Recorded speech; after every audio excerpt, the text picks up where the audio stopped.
नमस्कार छात्रों। जैसा कि अपन ने कल के लेक्चर से स्टार्ट किया था समस्याओं के बारे में अपन चर्चा कर रहे हैं, भारतीय समाज की समस्याएं। कल पारिवारिक समस्याओं पे अपन ने चर्चा की थी, जिसमें दहेज, विवाह विच्छेद, घरेलू हिंसा की बात की। उसी की कड़ी में आज अपन आगे बढ़ते हैं। युवा तनाव, यूथ टेंशन, इस पे अपन चर्चा करेंगे। भारत के लिए जैसा भी कहा जाता है कि भारत युवाओं का राष्ट्र है। आज सबसे ज़्यादा आबादी भारत में यूथ की, युवाओं की है। और आबादी जितनी ज़्यादा है हमारे यहाँ, उसी के परिप्रेक्ष्य में हमारे यहाँ युवाओं में तनाव भी बढ़ रहा है। युवा हमारे टेंशन में बहुत हैं, यूथ हमारे टेंशन में बहुत हैं। युवा तनाव को पारिवारिक समस्या के परिप्रेक्ष्य में भी अपन देख सकते हैं, लेकिन मैं इसको यहाँ एक सामाजिक समस्या के रूप में लूँगा।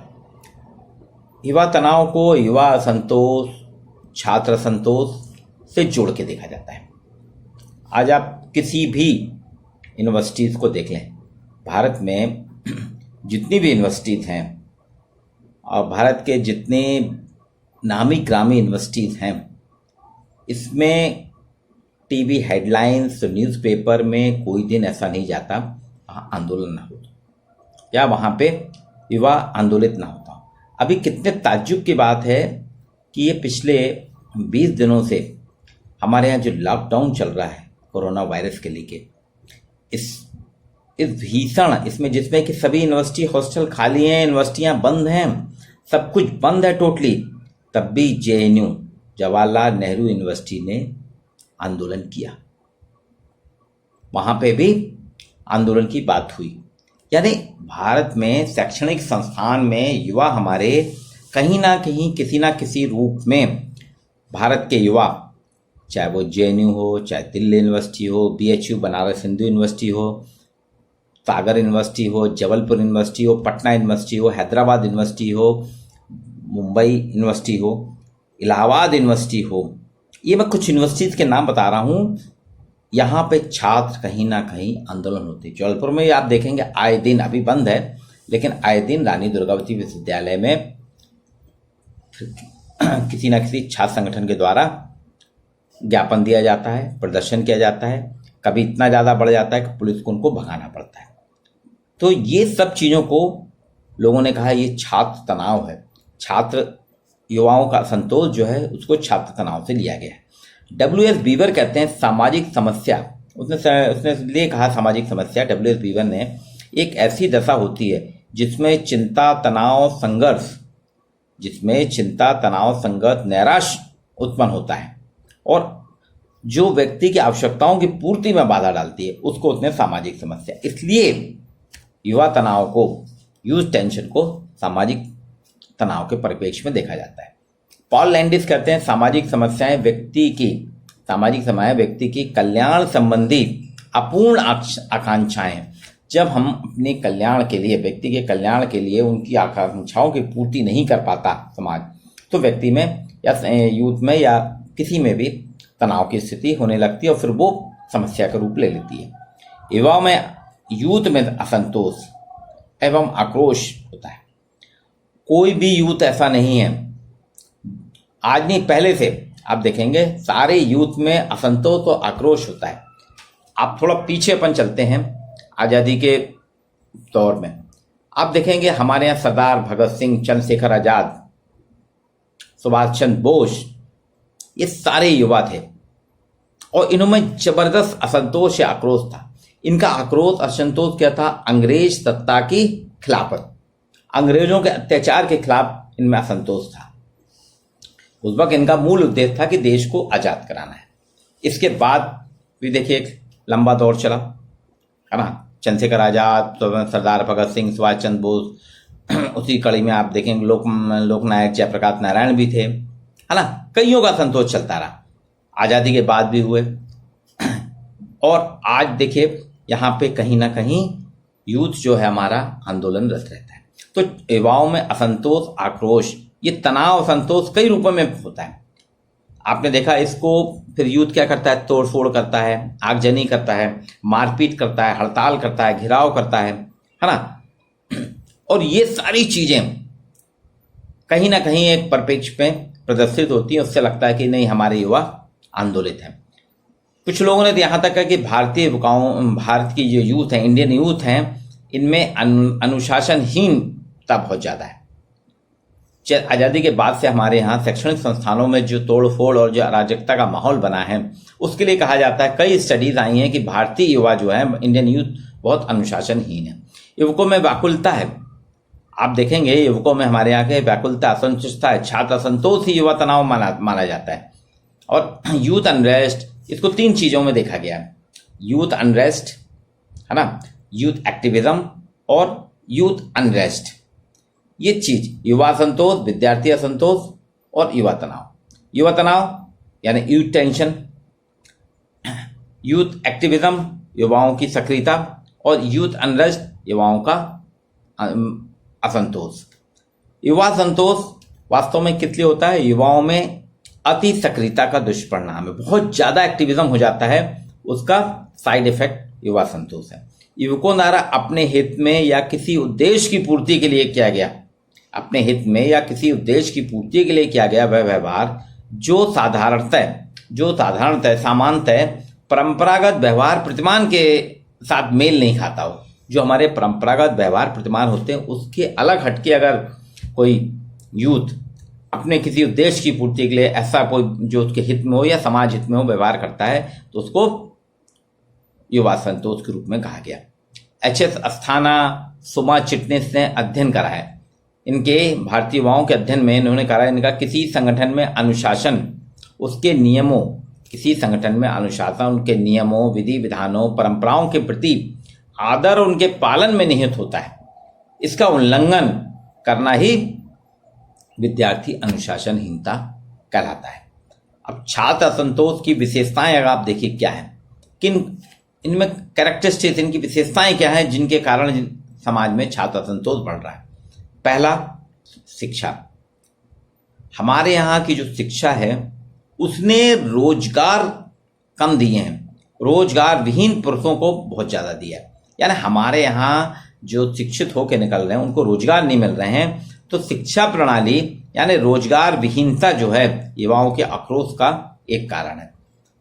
हमारे यहाँ के जो युवा तनाव हैं, दिशाहीन युवक संगठन है, हमारे यूथ ऑर्गेनाइजेशन दिशाहीन है, कोई दिशा नहीं दिखाते, उद्देश्यहीन हड़ताल करते हैं, धरना प्रदर्शन जुलूस ज्ञापन देते हैं।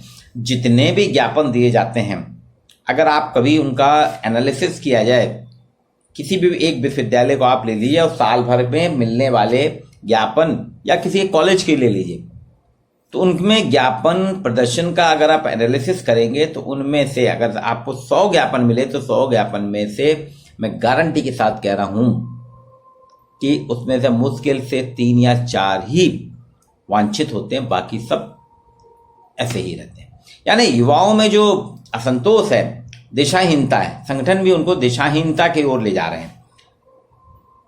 समाज, सरकार जो है युवकों की समस्याओं को नहीं समझ पा रहा है, सरकार भी युवाओं की समस्याओं को नहीं समझ पा रहा है। युवा तनाव पारिवारिक नियंत्रण में आई दुर्बलता भी है, पारिवारिक नियंत्रण में आई दुर्बलता के कारण भी युवाओं में असंतोष है। ये कुछ मोटी मोटी छात्र आंदोलन या छात्र युवा असंतोष, युवा तनाव की विशेषता है। अब युवाओं में जो कारण क्या है, किन कारणों से युवा असंतोष है, इसको 4 उसमें बांटा गया है। एक शैक्षणिक परिप्रेक्ष्य में देखिए, आप आर्थिक परिप्रेक्ष्य में देखिए, राजनीतिक देखिए और सार्वजनिक। शैक्षिक में क्या है, शैक्षणिक परिप्रेक्ष्य, अगर एजुकेशनल परिप्रेक्ष्य में अगर अपन देखते हैं क्या संतोष है, हमारी जो शिक्षा व्यवस्था है और शिक्षा का निरंतर व्यापारीकरण हो रहा, अनुपयोगी है। मतलब ये युवाओं को रोजगार नहीं देती, उनको गाइडलाइन नहीं देती है। डिग्री तो दे रही है लेकिन उस डिग्री का यूटिलाइजेशन नहीं है। एक स्टडी आई थी कि भारत में जितने इंजीनियर निकलते हैं, हर साल पास आउट होते हैं, उसमें से 97% काम के नहीं रहते, मात्र 3% इंजीनियर ही उपयोगी हैं। अब बताइए ऐसी शिक्षा किस काम की। दूसरी चीज, अब अपन अगर इसको आर्थिक आधार पर देखें तो आर्थिक आधार में क्या हुआ है, हमारे यहाँ जो है आर्थिक आधार ये हुआ है कि भारत में अर्थव्यवस्था में कुछ लोग पूंजीपति हो गए और बाकी सब मध्यम वर्गीय और गरीब हैं। गरीबी रेखा अभी भी हमारे यहाँ 40% से ज़्यादा पॉवर्टी लाइन के नीचे है। तो आर्थिक प्रणालियाँ हमारी ये ठीक नहीं है। दूसरी चीज़, हमने 1991 में नई पॉलिसी ली थी, इकोनॉमिक पॉलिसी, ग्लोबलाइजेशन, उदारीकरण, भूमंडलीकरण, इन सबको अपनाया था ना 1991 में। उसके बाद सरकारों ने क्या करा, जो सरकार नौकरियां देती थी उन नौकरियों में भी संविदा नौकरी देने लगी, कॉन्ट्रैक्चुअल बेस से सेवाएं देने लगी, जो युवाओं को कभी संतुष्ट नहीं करती। राजनीतिक रूप में देखें तो हमारे यहाँ की राजनीति प्रदूषित है, सिर्फ यूथ को यूज करती है और उसके बाद छोड़ देती है अपने उसमें।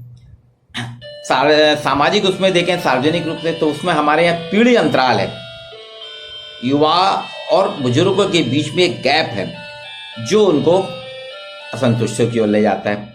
मेटा स्पेंसर कहते हैं भारतीय समाज में असंतुष्टि या का मूल कारण भविष्य की असुरक्षा है। हमारे यहाँ भारतीय उसमें देखा जाए तो युवाओं में असुरक्षा की भावना है। भारतीय समाज में ऐसा कुछ भी नहीं है कि युवा संतुष्ट हो सकें, वो असुरक्षित महसूस करते हैं, इसलिए यहाँ युवा संतोष होता है। क्योंकि शिक्षा जो हमारे यहाँ है, समाज की विद्वान जो प्रस्तुत शिक्षा व्यवस्था है, आर्थिक व्यवस्था है, वो आजीविका के लिए प्रशिक्षण नहीं देती, वो आजीविका के लिए प्रशिक्षण नहीं देती, उसमें कौशल का अभाव है। इसलिए यहाँ पे उन्होंने कहा, डॉक्टर योगेश शटल, प्रख्यात समाजशास्त्री, उनका कहना है विद्यार्थियों का संदर्भ समूह आज जो असंतोष फैल रहा है उसके एक कारण इतना है कि विद्यार्थियों का संदर्भ समूह शिक्षक नहीं है। योगेश शटल कहते हैं विद्यार्थियों के लिए रेफरेंस ग्रुप उनके शिक्षक नहीं है। कौन है? नेता हैं, प्रशासक हैं, फिल्म स्टार हैं। अगर शिक्षक होते, उनके आइडियल, उनके आइकॉन होते, तो वो उनके टेंशन को रिलीज करते, लेकिन उनके आइकॉन कौन है, उनका संदर्भ रेफरेंस ग्रुप कौन है? नेता है, प्रशासक है, फिल्म स्टार है। इसलिए यहाँ पे असंतोष की भावना है। अध्यापक विद्यार्थी संबंध मधुर करना जरूरी। जब तक अध्यापक और विद्यार्थी के संबंध मधुर नहीं होंगे, शिक्षा व्यवस्था हमारी सामाजिकरण नहीं करेगी, छात्र अध्यापक को संतुष्ट नहीं करेंगे, राजनीतिक हस्तक्षेप खत्म नहीं होगा, आप देखेंगे यूथ में अनरेस्ट या युवा तनाव बना रहेगा। जबलपुर यूनिवर्सिटी की बात करता हूँ। यहाँ जबलपुर यूनिवर्सिटी ने माननीय शरद यादव, प्रहलाद पटेल, मुकेश नायक, ऐसे लंबी लिस्ट है, गोविंद यादव, छात्र नेता दिए हैं। लेकिन ये छात्र नेता यहाँ से राजनीति करके ये सांसद बन गए, मंत्री बन गए, मंत्री हैं और राष्ट्रीय स्तर के नेता हैं।